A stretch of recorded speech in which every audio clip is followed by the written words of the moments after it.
life's a self-replicating thing that encapsulates a chemical system that undergoes Darwinian evolution, and that leads to groups of related organisms that have evolved in response to changes to the environment through natural selection. And that's the sort of definition of life that NASA tends to use, and that informs their programs when they're going out looking for it. But there's a certain number of ingredients that we need for life, and if you look at those ingredients, that kind of dictates where we should be looking as well. So I just wanted to do that for a few moments. First thing we need is organic compounds. I hope those animations work, by the way, in what you guys can see. Sorry, do it again. Sorry, can you see the animations working? Yeah, it's a bit jittery, but it does work, yeah. Okay, great. Right, so the first thing that we need is organic compounds. We're made of organic molecules, so things made out of carbon and hydrogen with a smattering of oxygen and nitrogen and sulfur and stuff like that. That's not too hard an ask, because we do find the substrates for organic compounds and carbon and hydrogen, oxygen, stuff like that all over the universe. We see it in molecular clouds. We find it in planetary systems. We find it everywhere. So that's not a huge constraint, having those molecules around to building the complex things. The other thing we need is minerals. So if you think about the minerals in our bodies, we've got calcium in our bones, we've got sodium, and we've got chlorine in salt in our systems, we've got iron and the hemoglobin in our blood, and well, I think every form of life has things like that in. Certainly salts they all have, because they need to have concentration gradients to make themselves work. So where do we find that sort of stuff in the universe? Well, commonly they're associated with rocky planets. So one of the constraints that we have when we're looking for life is we should really be focusing on rocky bodies around other stars and around our own system. Next thing we need is water, and the important thing about water is that it has to be in liquid form. So it's no use it being ice, and it's no use it being a gas. It needs to be a liquid. And everywhere where we find life on Earth, there is liquid water. There might be very small amounts of liquid water, and it might only be there for certain parts of the year, or it might be in very low concentrations. But everywhere where there's life, there is an element of liquid water at some point in that organism's life cycle. So we're looking for liquid water, and I'll come back to where that will be in a moment. And then we need to mix all of that together, and we need to supply some energy. Now that energy could come from a star, or it could come from geothermal sources, or it could come from gravitational sources, I guess, as well. But we need energy to react all those ingredients and provide a source of energy for that life to flourish. And the final thing that we need is time. And again, I'll come on to the time element in a few moments, because time is a really important factor in all of this. So what does that mean in terms of the sort of life we're looking for? Well, what we're not looking for is these things that you quite often see in Star Trek, which are kind of energy clouds with no appreciable substance to them, because we wouldn't know how to look for those even if they existed. We're not looking for stuff made out of silicon, because we wouldn't understand how they work. So this, I think they're called the Horta from memory in Star Trek. We're not looking for organisms like that. But we might be looking for organisms that look similar to that. So these are stromatolites, which are cyanobacteria that photosynthesize sunlight as their energy mechanism. And they're also prokaryotes, and I'll come on to prokaryotes in a moment, but very simple form of life that are basically mats of bacteria to all intents and purposes. So we might be looking for something like that. We might well be looking for plant life, particularly if that covers a substantial part of a planet. It would give some sort of signal off that we might be able to detect. And we might be looking for organic life, so animal life, no matter how exotic it is. And this is an example of what something in the Precambrian era might have looked like. So we could be looking for organic life. Not really covering a huge amount of this in the talk, but we could also be looking for intelligent life like this gorn.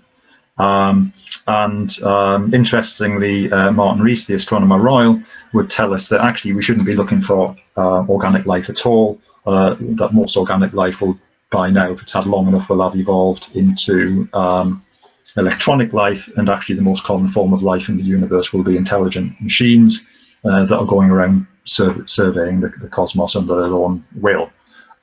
Those last two, like I say, I'll not really cover, but I'll mention SETI, which effectively encapsulates both of those just at the end. I mentioned time, and time's quite an important factor, but it's also on sort of cosmological timescales difficult to get your head around.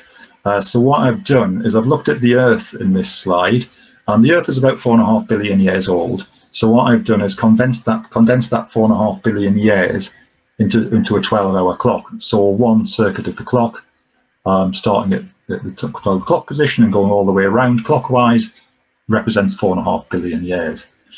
And if we map how life developed on Earth onto that 12 hours, we find that the earliest life developed on Earth, according to what we can tell in the fossil record, somewhere between 1 o'clock and 2 o'clock on that scale.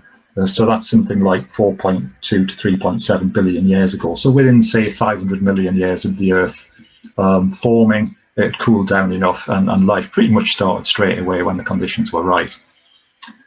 Then, though, so that's prokaryotic life, like those cyanobacteria. But then things didn't really change till the Earth was about half as old as it is now, when eukaryotic life came into being, which is a more complex cellular form of life, and that's what all complex things like animals and plants are made out of. They're all eukaryotes. So we needed that development to happen to start the ball really rolling into more complex life. Then again, things develop fairly slowly, and eventually you get to arthropods about 570 million years ago, so just past 10 o'clock here. Land plants about 475 million years ago. Dinosaurs, I don't know, 225 million years ago, give or take a few million years. Apes about 14 million years ago, which is 11:57 and 36 seconds on our clock. So getting fairly close to midnight there. And humans didn't come along until 2 seconds before 12 o'clock on this clock, which is about 200,000 years ago. So on this 12-hour clock, we've only been around for 2 seconds. Again, I'll come back to that in a moment. So the good thing to take away from this is that, from the example of one that we have, if we have a rocky planet that's in the right place and has liquid water, then life appears very quickly. The bad thing about this graphic is it then takes a very long time to get to something complex. The reason why that's important is how we go looking for life. So this is our 12-hour clock for our planet again. So if you imagine you're an alien and you're searching for life in the galaxy like we're doing, and you happen upon this third planet orbiting our star, if you arrived there up until about 2 o'clock on the 12-hour clock, there's no life there, so you wouldn't find anything.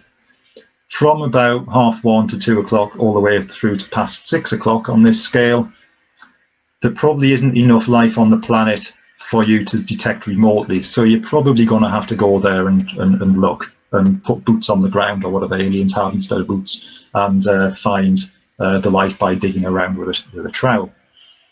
After that, though, there was sufficient life on our planet for it to start modifying the planet on a whole planetary scale.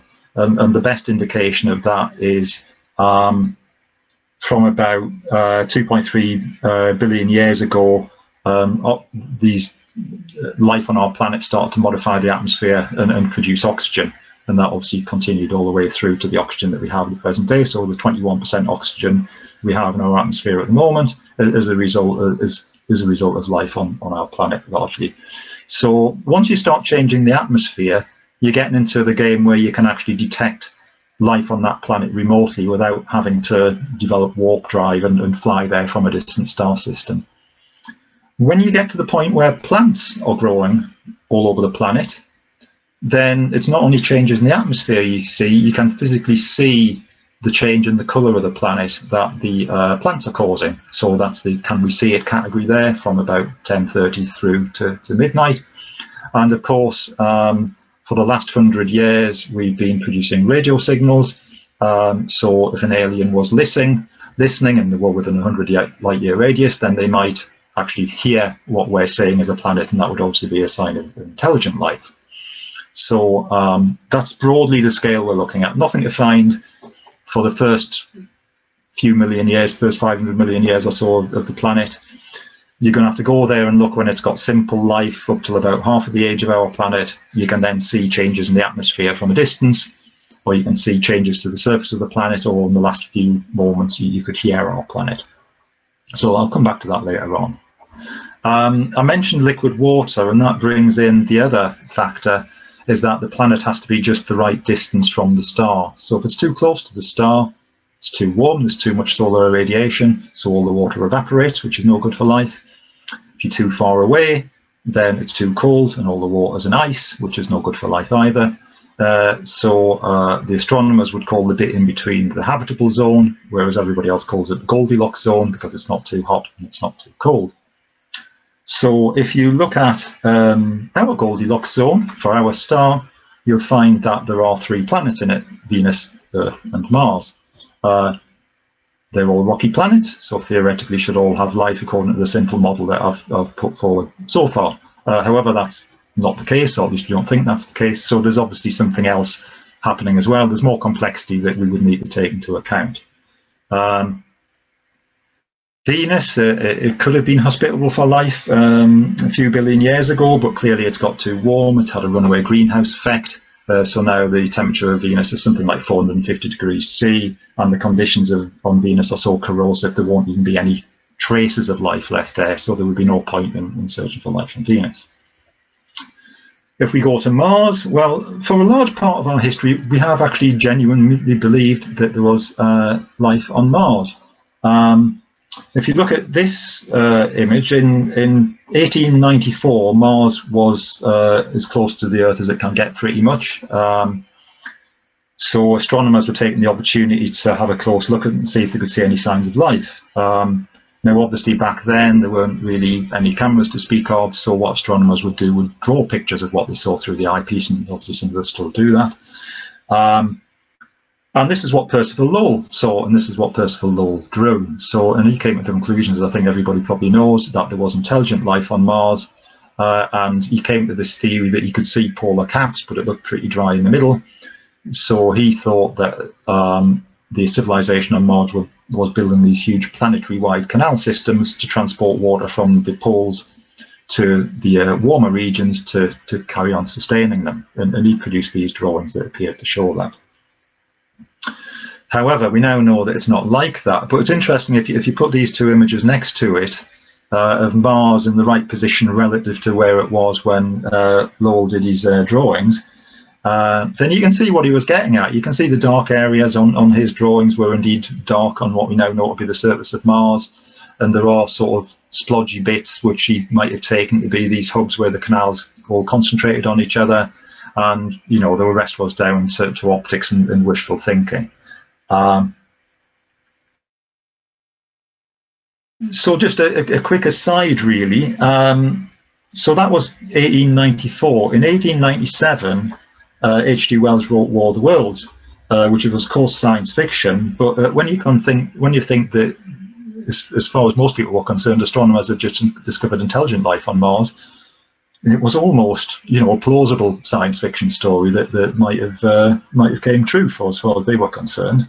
And even by 1938, when Orson Welles did his famous radio play of the War of the Worlds book and panicked half of America because they thought it was a news broadcast and not a work of fiction, most people would have, if you'd asked them, would have probably still said there was life on Mars. So you can be kind of forgiven for thinking, for you know, panicking under those circumstances. But we now know, obviously, Mars isn't like that.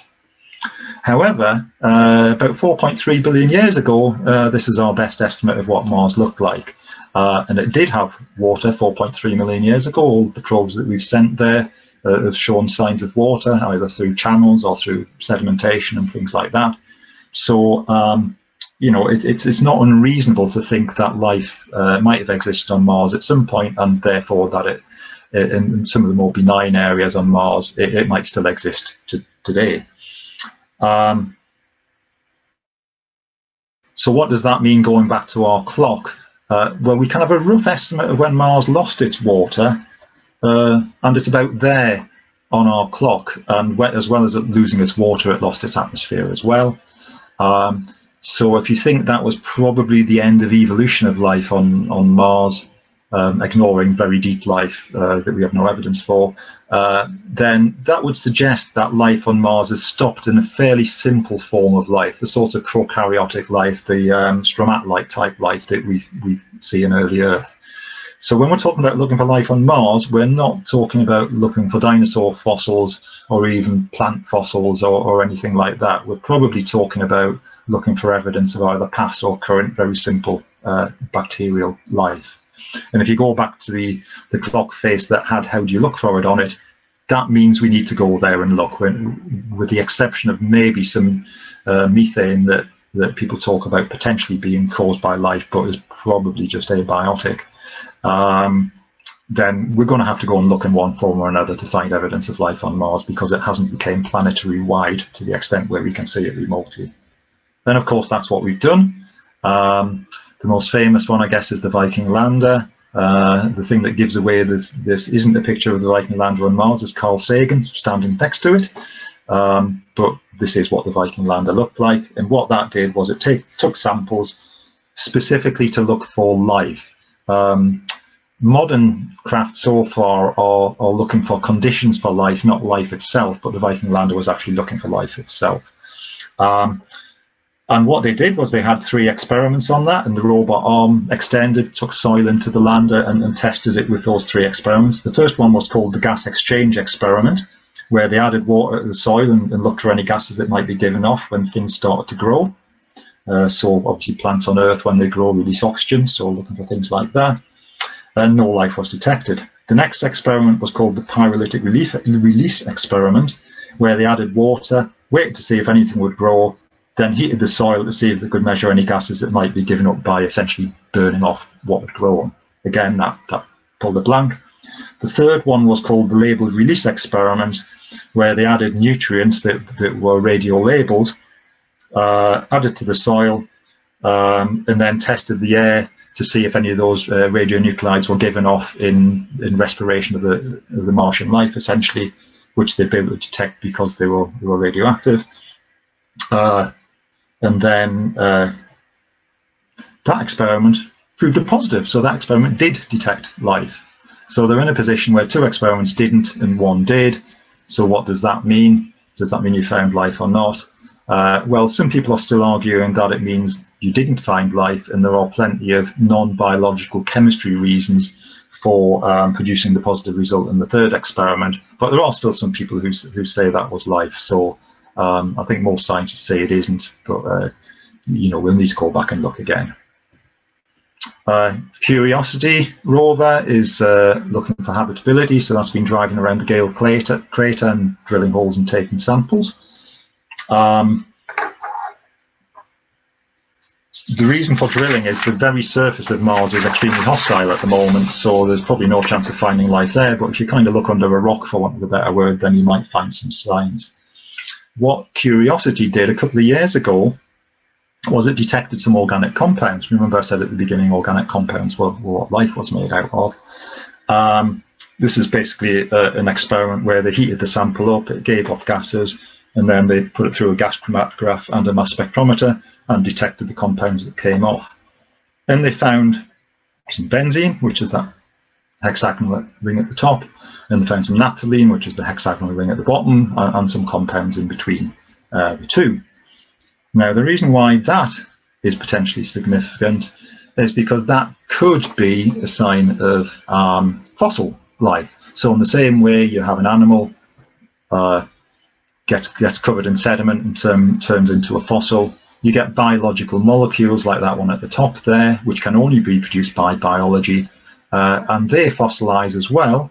That's where things like coal come from, and they turn into fossil molecules. And if you think of that 2-ring compound, well, that is a component of fossil molecules from organic life. Unfortunately, it's also quite easy to make that by non-biological means. So by no means is that an indication that life used to exist on Mars, but nevertheless, it was a sort of tantalizing result. Sometimes a bit of Mars comes to us. So there was a line in H.G. Wells' story where it says the chances of anything coming from Mars are 1,000,000 to 1 against. Well, it's not. They're already here. So this is, remember the number, ALH, whatever it was, I can't remember the number and I haven't written it down. But anyway, this was there it is, ALH 84001, which was a meteorite sample, and when that was examined closely, we found these worm-like structures through electron microscopes, which some people said were indicative of life, and even Bill Clinton, I think, stood up and said they'd found life on Mars. Subsequently, we've realised that they're smaller than any life we've ever seen on Earth, and they're probably just mineral depositions. But again, you'll find people who say, no, they're just a different form of life that we're not aware of. But they do kind of look like little worms, but you can produce mineral depositions that look exactly the same as that as well. So again, it's not a conclusive sign of life. So we go forward next, later on this year, NASA's going to launch its Mars 2020 rover. And that's going to be looking for life. It's going to have a speed of about 200 meters a day, which is going to be, I think, a world record for driving around on Mars, which you compare to what the human record for running 200 meters is 19.91 seconds. So it's not that fast. Amongst other things, it's going to be conducting high-resolution microscopic images of rock samples, so petrographic analysis, you'd call it on Earth, I guess. So it might be able to detect microfossils, so bacterial fossils, if you like, and it's going to take rock samples as well, and it's going to store them for a sample return mission at some later date. Europe's sending one, the Rosalind Franklin rover, pretty much the same sort of mission. A couple of weeks ago, that was supposed to be launched this year, but a couple of weeks ago they were having technical difficulties, so they're going to miss the launch window. So that's now not going to be launched until 2022 because they've got to wait for Mars and the Earth to be in the right position again. So if you miss it this year, you've essentially got to wait 2 years. But that's obviously the next mission is going to go to Mars from Europe. So that theoretically should be it for the solar system. That's the Goldilocks zone, Venus, Earth and Mars. But we've subsequently decided that there are other Goldilocks zones in our solar system. So there's a Goldilocks zone around Jupiter, and there's another Goldilocks zone around Saturn. Now these Goldilocks zones are formed differently to just distance from the Sun. Common knowledge would say they're too far away from the Sun to be warm enough to host life. But what we have here, because they've got lots of moons and because we've got big planets, is that orbital resonance of the moon, some of the moons going around these planets are causing tidal forces which are generating enough heat in the moons to melt ice and form liquid water. So theoretically, some of the icy moons of Jupiter and Saturn are potentially hosting life below an ice crust and in an internal ice-covered ocean. So an obvious candidate that everybody thinks about is Europa. So it's a ball of ice on the top. When you look at all that cracking on it, that's widely thought to be the cracking of the ice and signs of some other complex materials coming through from the liquid ocean that sits underneath that ice. Won't go into any detail on that at the moment. Enceladus would be another example. Enceladus is very small, actually, so we won't get too carried away. But it's got areas where there are active jets of liquid water being spat out into space. And when we send the Cassini probe through that, we were finding organic molecules and carbon dioxide and carbon monoxide as well as the water vapor. So again, there's evidence that there might be an ocean, or there is an ocean beneath the ice crust on Enceladus. And again, where there's water, there might be life. So that's another candidate to look for life. And what we think is going on is we've got a rocky core that's being flexed by tidal forces during its orbit. That's producing enough heat to produce hydrothermal vents potentially. If you think of hydrothermal vents on Earth, then we get a lot of life around them. And then some of that is making its way through the crust to produce these geysers that you see on Enceladus. So very difficult thing to go and test. But again, so there are missions planned that might be going there to look for life. So first of all, thanks to Peter Jenkins for this image. I'm now going to go on to looking for life outside of our solar system, which is an entirely different proposition because, of course, unlike within our solar system, we can't physically go there at the moment and take samples and dig holes and look for life. So we need other means of doing it.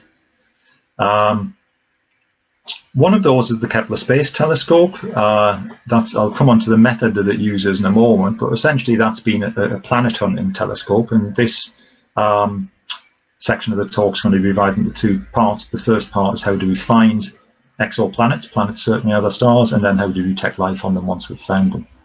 The Kepler field of view was very small, so there's the field of view in relation to Cygnus, which is the area where it was looking. So, you know, a fairly small sort of thumbprint of the entire sky was what Kepler was focusing on. I'll come on to some of the results in a moment. We now have the Transiting Exoplanet Surveying Satellite, better known as TESS, which is again a planet hunting space telescope. The advantage of TESS is it's covering a much bigger area of the sky. So this is a celestial map showing the area that TESS is going to be covering over its whole mission, and the different coloured sort of segments, orange slices if you like, or the number of days it's capable of surveying each of those areas. Now you need quite a large number of days to detect some planets. If you think about the Earth, if you wanted to catch that in a whole orbit, you'd have to be looking at it for 365 days to get an entire orbit. So you've got better chances of detecting large numbers of planets the longer you look at the stars. Its field of view per image, just for scale, is about the size of Orion. So there's an image of Orion on the right of the screen, and that is essentially a single composite frame that TESS is going to be taking, or TESS is taking at the moment. Each sort of pixel of the sky it looks at, if you like. So it's covering a fairly large part of the sky, but not always in terms of large numbers of days. So it's going to miss things. What both of those do, again, hopefully that animation is working for you, is use the transiting method. And what the transit method is if the alignment's right, when a planet passes in front of its host star, it blocks out some of the light. So you get a little bit of a dip in light. So if you measure the apparent brightness of the star over an orbit of that planet, it'll be brighter when the planet is behind the star, or at least not in front of the star, and then the light from the star will dip a little and it moves in front of it, and then it'll come back up again when it moves off the other side of it. So that's the method that both TESS and Kepler are using. There are other methods that I won't go into. This is an example, actually not from TESS or from Kepler, of what such a light curve would look like. So this is called HAT P7b. So 7b, the B one is the planet. It means it's the closest planet to that particular star. That planet is bigger than Jupiter, which makes it easier to detect because it blocks out more light. And it also orbits every 2.2 days. So 1 year on that planet is 2.2 days. So it's easier to detect as well because you've got more chance of catching it in front of the planet, so you can measure the light in front of the star, so you can measure the light curve. So if you miss it, you don't have to wait too long for it to come round again. But even under these ideal conditions, so big planet, very close to star, it's only blocking out something like 7/1000ths of the light from the star. So it's a very difficult measurement to make. But big planets like this actually are now within the range of the amateur astronomer. So we are getting amateur astronomers now whose hobby it is to detect exoplanet transits, and we could do it with the telescope at the observatory if we had a mind to. Thing is about this planet, it's not really a good one for life because it's Jupiter sized and it's so close to its star. The surface temperature is estimated to be something like 2,500 degrees centigrade. So this isn't the sort of planet we should be trying to look for life on. We can also find whole solar systems this way. Here's an example of one where you get a complicated light curve. So the first part of the light curve, there's 2 planets in front of the star. The sort of blobby bit that dips down lowest is when there's 3 planets in front of the star. It goes back to 2 planets and then 1 planet in front of the star and then no planets in front of the star. So you can get complicated light curves that you can sort of pick to pieces and work out the different sizes and how many planets there are orbiting a particular star. So you can end up detecting whole solar systems, whole new solar systems by this method. This is a recent result from TESS. It was published in a paper just a couple of months ago, and this is now really getting interesting because this is a light curve for a planet that's only about 1.2 times the diameter of the Earth. That's going around a star about 100 light years away. So we're getting serious now in terms of looking for light. And even under these ideal conditions, it's only blocking something like 5 parts in 10,000 of the light from its parent star. So you need very sophisticated techniques and very accurate techniques to measure it, but as you can see, it can be done. So we now have the technology to detect Earth-like planets going around other stars. This is an example. Again, it's not a test example, but this is the biggest system we've discovered so far.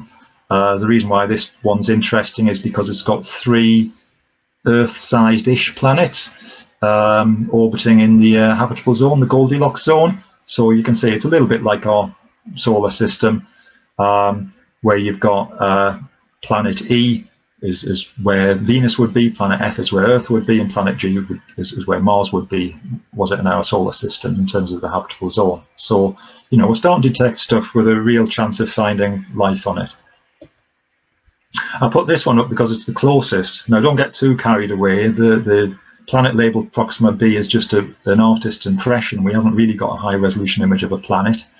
But I put this up because obviously Proxima is our closest star, and it happens to have a rocky planet orbiting it that's about the same size as the Earth. The problem is, because Proxima b is a red dwarf, the Goldilocks zone which this planet's in is very close to the star, and therefore the planets become tidally locked. So it's a bit like our moon with respect to the Earth. The sun will only ever see one face of the planet, which means one face is going to be warm and the other face is going to be cold. But, you know, maybe there could just be life sort of hanging on to the twilight zone around the terminator between the light side and the dark side. So who knows?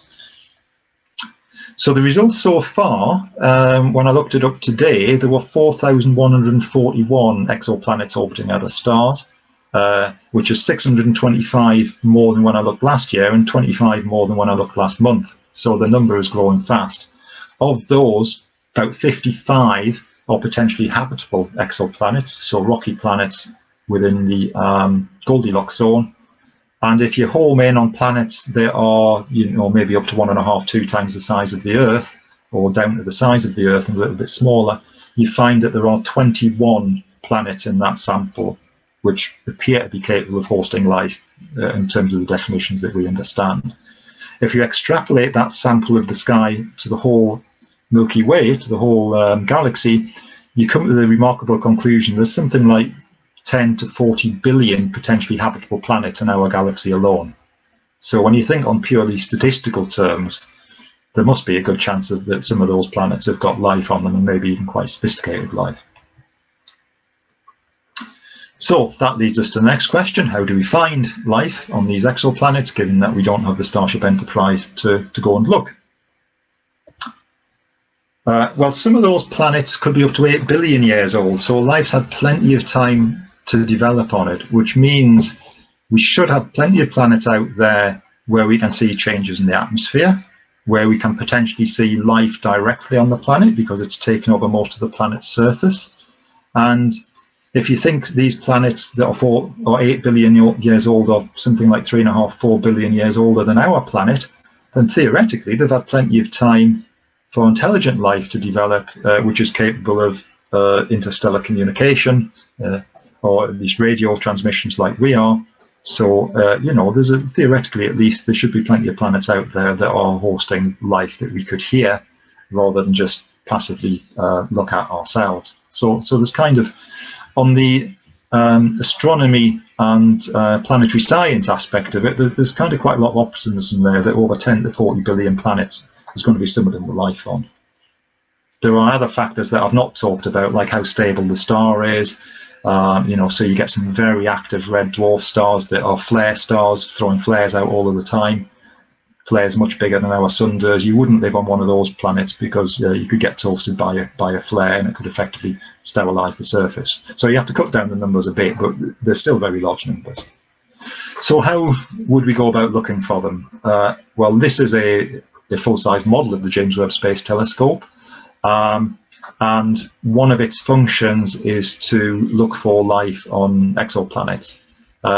The other interesting thing about James Webb, as I'm sure many of you will know by now, our society's been selected to have some training with the outreach team for James Webb, so that we can support the James Webb Telescope program in public outreach. And at some point later this year, we'll hopefully be going up and getting some training on that and some demonstration materials that we can use to demonstrate to people how the Webb telescope works. So watch this space for that. One of the ways that we can detect life on other planets goes back to the transit again. If we wait for the planet to be passing in front of the star and that planet's got an atmosphere, some of the light from the star will pass through the atmosphere of that planet on its way to us. If there are molecules in that atmosphere, which there will be if it's an atmosphere, then some of those molecules will absorb some of the starlight. And if we look at the spectrum of that star, we'll be able to see the signature of those molecules in that atmosphere just by difference from what the signature of the star looks like without the planet in front of it. So that's one method of doing it. We can also look at light reflected directly off the planetary surface and again analyze that by spectroscopy. And we could even look at the infrared signal from the planet, so the natural glow of the planet, not just reflected light, and detect potentially life on the planet in that way. And I'll just give some examples on this. I've taken a leaf out of Martin Braddock's book here and produced a big table that I don't expect you to memorize. This was a table I did for a report I think I did last year, where I just did a literature review of the different potential life signals that we could look for, biomarkers we could look for on an exoplanet. I won't go through all of them, but one of them is oxygen or ozone, because you can't have ozone without oxygen. As I said before, the oxygen on our planet is produced by plants, so if we detect an oxygen atmosphere, it might be a sign that there's life on that planet. We can look for methane. Now, methane is unstable in the presence of oxygen, so it means if we find oxygen and methane, methane could be produced by life, because the methane would naturally get used up by the oxygen, so it would need a mechanism for constantly replenishing the methane, and that might be life. What you can do, I won't go into the detail, but what you can do is look at the ratios of different gases in the atmosphere, and that will help you to distinguish between organic life and normal sort of chemical production of some of these gases. And my personal favourite is that if we look for something like tetrafluoromethane or trichlorofluoromethane, both of those are pollutants, and the only way those molecules can be made is in industrial processes. And if you look at the detection image of the James Webb Telescope, you can detect those in an atmosphere of an exoplanet if there is something like 2 or 4 times the concentration of what we've put into our atmosphere by industrial pollution. So if we detect either of those compounds in an atmosphere of an exoplanet, we know that not only is there life on that planet, but there's intelligent life on that planet that's producing industrial pollution. I guess you could argue about how intelligent they are if they're polluting their planet like we are ours, but at least we'd have a definite sign that there was a technological civilization on that planet if we detected one of those biomarkers. The other thing we can do is look for changes. So this is the atmospheric concentration of carbon dioxide as measured by Mauna Loa in Hawaii. 2 things on this graph. The upward trend, the red line, is, I'm afraid, the result of us producing too much carbon dioxide, and that's what's causing the global warming that we're all experiencing. But if you subtract that steady rise to take that effect out, what you see is that wavy line, that like sine wave that you can see under the red line that's shown in that blow up on the bottom right. What that is an annual variation in carbon dioxide caused by the seasons on our planet.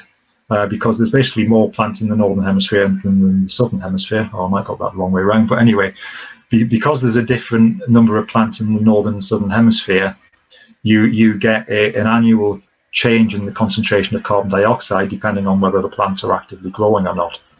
So if you found an annual cycle like that on an exoplanet, what you might have found is evidence of seasons, and seasons mean plants.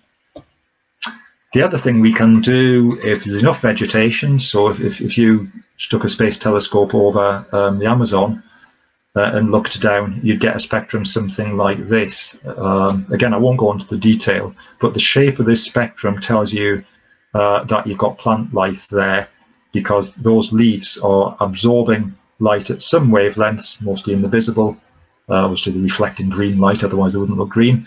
But the plants reflect a lot of light in the near infrared in order to keep cool. So you get this kind of characteristic low spot in the visible spectrum due to absorption of light for photosynthesis, and a characteristic high reflectance in the infrared due to the plants having evolved to reflect a certain amount of light so they don't get too warm. So again, that would be a sign of, you know, a vegetation covered planet on another solar system. And this is just my last slide, just to wrap up. I just want to say a brief word about SETI. So obviously SETI hasn't found any intelligent life on another planet yet, but when you look at how far SETI's looked so far, it's done a few thousand, maybe tens of thousands by now. They're going to be approaching 1 million with modern technology, I guess, in the next couple of years. Star systems that they've looked at for signs of intelligent life, and they haven't found anything. But when you look at the size of our galaxy, even if you assume there's only 100 billion stars in it, and there's perhaps more than that, probably 200 billion or more, then if there's 10 intelligent civilizations out there, then that's only 1 in 10 billion stars. So given that SETI's only looked at a few tens of thousands maybe, it's not surprising they haven't found anything yet. And even if there are 3,000 intelligent species out there capable of radio communication, that's only 1 in 33 million stars. So again, that's nowhere near what SETI's surveyed. So again, it's not very surprising that they haven't found anything. So keep looking up, guys, I think is the message there for SETI.